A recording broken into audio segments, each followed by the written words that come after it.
सकते हैं दीपक का। दीपक, आप कहाँ पे मौजूद हैं? वहां पर शिव भक्तों में कैसा उत्साह दिखाई दे रहा है?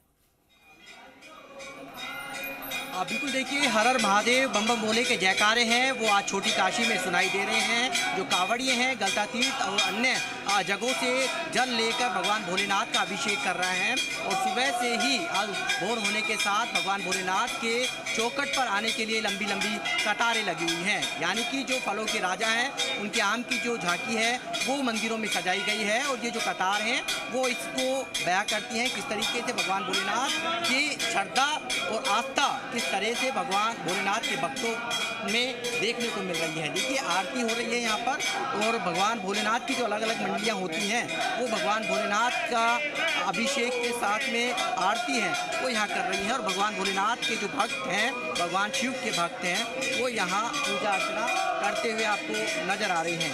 देखिए, ये जयपुर का सबसे प्राचीन मंदिर है, यानी कि जयपुर की जब बसावट नहीं उससे पहले का ये मंदिर है और यहाँ पर विराजमान जो शिवलिंग हैं वो जयपुर की स्थापना के पहले के हैं। तो कहा जाता है कि पहले यहाँ ताड़ के वृक्ष हुआ करते थे और राजा कह सकते हैं कि जो यहाँ के राजा रहे हैं महाराजा राम सिंह द्वितीय, वो भगवान शिव भक्त थे। भगवान भोलेनाथ के वो अनन्य भक्तों की गिनती में आने जाते हैं। ये वो मंदिर है जहाँ कभी कांग्रेस की बैठकें हुआ करती थी, बाहर तखत लगा करते थे और इस मंदिर का इतिहास किंवदंतियाँ अलग अलग है और चमत्कार और यहाँ की आस्था भी भक्तों को यहाँ देखने को मिलती है। जो एक बार आता है उसका कारवा यहाँ बढ़ता जाता है, उसके आने का सिलसिला यहाँ शुरू हो जाता है और यही कारण है कि आज जब सुबह मंगला से लेकर और शयन तक यहाँ बम बम भोले और हर हर महादेव के जो जयकारे हैं वो सुनाई देते हैं। देखिए, ऊपर मैं आपको एक अलौकिक तस्वीरें दिखाता हूँ कि किस तरीके से भगवान भोलेनाथ को आमों से यहाँ श्रृंगार जाती है, माता की श्रृंगार है वो किया गया है। जो फलों के राजा है आम, उनको उससे पूरे मंदिर को सजाया गया है और शाम होते होते आपको तस्वीरें हैं अलग नज़र आएंगी, एक अलौकिक तस्वीरें नज़र आएंगी जिसमें भगवान भोलेनाथ का अलग अलग जगहों से जो पुष्प मंगवाए गए हैं उनसे भगवान भोलेनाथ का श्रृंगार है वो किया जाएगा। और दूसरी जो तस्वीरें मैं आपको दिखाऊं कि झाट मंदिरों की धुन है वो यहाँ सुनाई दे रही है और भगवान भोलेनाथ का जो द्वार है वो करीब 3100 किलो से यहाँ आमों का जो गेट है तैयार यहाँ कराया गया है, जो शाम की तस्वीरों में आपको नज़र आएगा। सुबह से शाम तक यहाँ भगवान भोलेनाथ का अभिषेक किया जाता है और जो लंबी कतारें आपको देखने को मिल रही हैं ये भगवान भोलेनाथ के दरबार की है। भोलेनाथ का भगवान इंद्र हैं, देवों के देव हैं, वो कह सकते हैं कि उनका अभिषेक करते हुए नज़र आ रहे हैं। भगवान भोलेनाथ का पहले सोमवार को इंद्रदेव हैं वो मेहरबान हैं, यानी कि उनका जो वेलकम है पहले सोमवार का वेलकम बूंदों के साथ यहाँ किया जा रहा है और भगवान भोलेनाथ को आग धतूरा बेलपत्र कह सकते इसके अलावा अलग अलग जो सामग्री है पंचामृत से भगवान भोलेनाथ का अभिषेक किया जा रहा है। ये मंदिर जयपुर में ऐसे तो हर मंदिर का इतिहास किंवदंती और चमत्कार अलग अलग मान्यताएं हैं। चाहे आप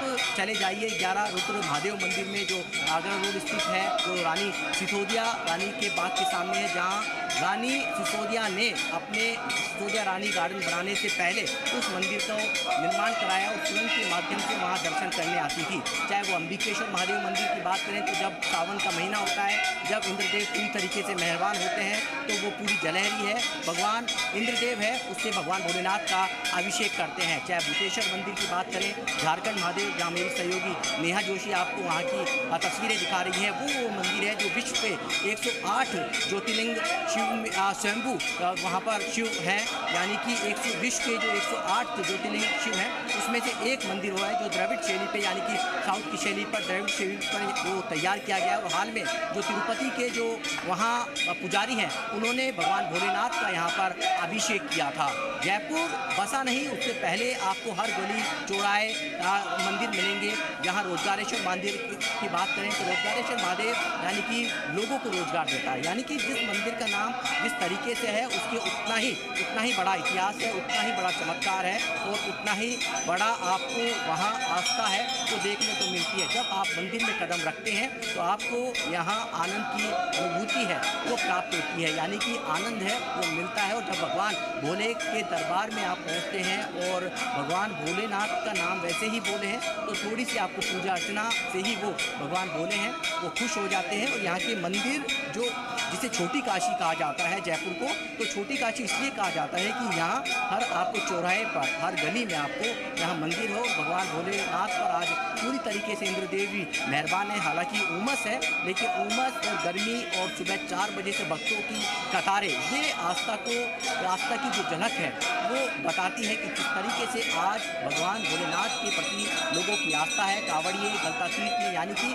आज पूरी जो छोटी काशी है भगवान भोलेनाथ की रंग के अंदर, भक्ति के रंग के अंदर रंगी हुई नजर आ रही है। आपको तस्वीरें लगातार हम दिखाने की कोशिश करेंगे कि भगवान भोलेनाथ के जो भक्त यहाँ पर दर्शनों के लिए जो पहुँच रहे हैं, आरती यहाँ पर हो चुकी है और आरती के बाद में जो भक्त हैं वो जो मंडलियाँ हैं जो प्रतिदिन यहाँ पर पहुँचती है उनसे हम जानेंगे। और यहाँ की जो वो कह सकते हैं कि महाराज हैं उनसे भी हम जानेंगे। महाराज, इस मंदिर का क्या कुछ इतिहास है, किस प्रकार से आज पूजा अर्चना किस प्रकार से की जाए? ओम हर हर हर हर हर महादेव काल हर कष्ट हर दुख हर दारिद्र हर नमः पार्वती अवतार के सोमनाथ के सुबह 4:30-4 बजे से श्रवणों में तादाद में भोलेनाथ के भक्तजन दर्शन कर रहे हैं और कावड़ लेके आ रहे हैं। बोल बम ताड़क बम, बोल बम ताड़क बम, मतलब नारा लगा दे। बोल बाबा शंकर के मतलब जल चढ़ा रहे हैं। जो कतारबंदी यहाँ मंदिर की तरफ से व्यवस्था है जो सुचारू। बिल्कुल, देखिए ये बता रहे थे मंदिर के बारे में किस तरीके से मंदिर का इतिहास है और बाबा के जयकारे यहाँ पर लगाते हुए जो भक्त हैं वो नज़र आ रहे हैं। आरती यहाँ पर की जा रही है तो भगवान भोलेनाथ का क्या नाम है भैया? राहुल नाम है। क्या कितने सालों से आते हैं? पिछले 15 सालों 15 सालों में कितनी आनंद की अनुभूति होती है? जीवन रोज की आनंद की अनुभूति है। मैं तो अच्छा, रोज ही आनंद आरती करते हैं रोज। बिल्कुल, देखिए इस तरीके से भगवान भोलेनाथ के जो भक्त हैं यहाँ पर पहुँचते हैं और दर्शन यहाँ पर करते हैं और दर्शनों के साथ में यहाँ किस तरीके से आनंद की अनुभूति यानी कि आनंद मिलता है दर्शनों के बाद में। कुछ भक्तों से और बात करते हैं। सर, कहाँ से आए? मानसूर रोड से। मानसूर रोड से। कितनी देर सब कब से लगे? 5:30 बजे से। 5:30 से। तो अब तो चौखट पर पहुँच चुके हैं? बिल्कुल पहुँच गया, अब तो पास में ही हूँ। पास में ही है। मैम, क्या नाम है? कविता। अच्छा, सावन का क्या महत्व है, क्या इम्पोर्टेंस है भगवान भोलेनाथ की? क्या कभी जानते हो कि सावन के महीने में कैसे पूजा अर्चना? फर्स्ट टाइम आए यहाँ पर? नहीं, आते हैं महीने में एक बार। महीने में आते हैं। क्या नाम है सर? सर, मेरा नाम आयुष गोयल है। अच्छा। मैं जयसिंहपुरा कोट जयपुर से आया हूँ। और सर, हम सुबह 4 बजे लाइन में लगे हुए हैं। अच्छा, लेकिन थकान बिल्कुल भी महसूस नहीं, बहुत मजा आ रहा है। मजा आ रहा है। एक लोटा चाय सभी समस्याओं का हल। आपका नाम क्या है? करण, जयपुर से ही हूँ, यहीं से लोकल जलमहल के पास। जलमहल। सर, आप? साथ में ही है। भोले बाबा की कृपा है पूरी? हाँ। अच्छा, ठीक है। मैम, कहाँ से आए? यहीं से आए। जयपुर से। जयपुर से आए हैं। रोजाना आते हैं या आज ही आए? 25 साल से दोनों साथ आते हैं। प्रतिदिन?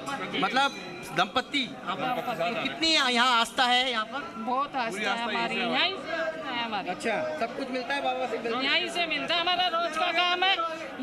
सर्दी हो, गर्मी हो, बारिश हो, कुछ भी हो, लेकिन ये आना नहीं सब कुछ हो। तो ये लोगों की भक्ति है। सर्दी, गर्मी, तूफान, बारिश कुछ भी आए लेकिन बाबा के दरबार में आना वो नहीं भूलते हैं। और यही कारण है कि आज सुबह 4 बजे से भगवान भोलेनाथ के द्वार पे आने के लिए, उनकी चौखट पे उनका दीदार करने के लिए यहाँ पर बड़ी संख्या में जो भक्त हैं वो यहाँ पहुँच रहे हैं। हाथों में गंगा सागर यानी कि जल के लिए चढ़ाने के लिए गंगा सागर है और हाथों में पूजा की थाली भी है जो भगवान भोलेनाथ का अभिषेक जिससे किया जाएगा। तो आज का जो दिन है, वैसे तो जो 4 सोमवार आएंगे, वैसे तिथियाँ घटत बढ़त है, लेकिन 30 दिन का इस बार का सावन है और सावन में 30 दिन भगवान भोलेनाथ के अंदर जो भक्त है पूरी उनकी भक्ति के रंग में रंगे हुए नजर आएंगे। और साथ में 4 सोमवार जो होंगे उसमें अलग अलग नक्षत्रों में भगवान भोलेनाथ की पूजा की जाएगी, जिसमें आज पहला सोमवार है जिसमें गणेश का नक्षत्र और साथ में आयुष्मान योग और गणेश चतुर्थी का योग में भगवान भोलेनाथ की पूजा अर्चना की जा रही है। और भगवान भोलेनाथ के साथ में भगवान श्री गणेश जी यानी कि जो प्रथम पूज्य जो कहलाते हैं उनका आशीर्वाद यहाँ पर मिल रहा है। और और ये देखिए जो कतारें हैं वो यहाँ पर नंदी के भी आपको दर्शन कराएंगे। लेकिन देखिए रिमझिम बारिश यहाँ चल रही है। कैमरा पर्सन आपको बताएंगे किस तरीके से बाबा भोलेनाथ का अभिषेक करते हुए इंद्र हैं वो यहाँ भगवान भोलेनाथ का भक्त तो अभिषेक कर रहे हैं, लेकिन आज इंद्रदेव भी पूरी तरीके से मेहरबान है। और दूसरी तरफ जो भी आप देखेंगे कि वो आमों की जो झांकी है आपको तस्वीरों में कैमरा पर्सन, हालांकि बारिश हो रही है थोड़ा सा, लेकिन आपको देखेंगे कि वो गेट आमों करीब 3100 किलो आमों का गेट है वो यहाँ भगवान भोलेनाथ के लिए तैयार करवाया गया है, जो शाम को आपको एक अलग ही यहाँ पर नज़ारा देखने को मिलेगा। ये नंदी है, देखिए उन नंदियों के, ये देखिए जो नंदी की जो आप तस्वीरें देख रहे हैं ये भगवान भोलेनाथ के दरबार में नंदी है, जो उस पर भगवान कान में जो भक्त हैं वो अपनी मनोकामना यहाँ पर कहते हैं। और नंदी यानी कि एक कलाकृति का अद्भुत नमूना है। इस तरह का नंदिया सामान्य बैल से ऊंचा होने के साथ अति दुर्लभ भी है। होली के दिन जब आप यहाँ पर आते हैं तो होली के दिन यहाँ पर अलग ही माहौल देखने को मिलता है। यहाँ पर नाचते गाते हुए जो भक्त हैं वो नज़र आते हैं और रंगों में बिल्कुल दीपक, हम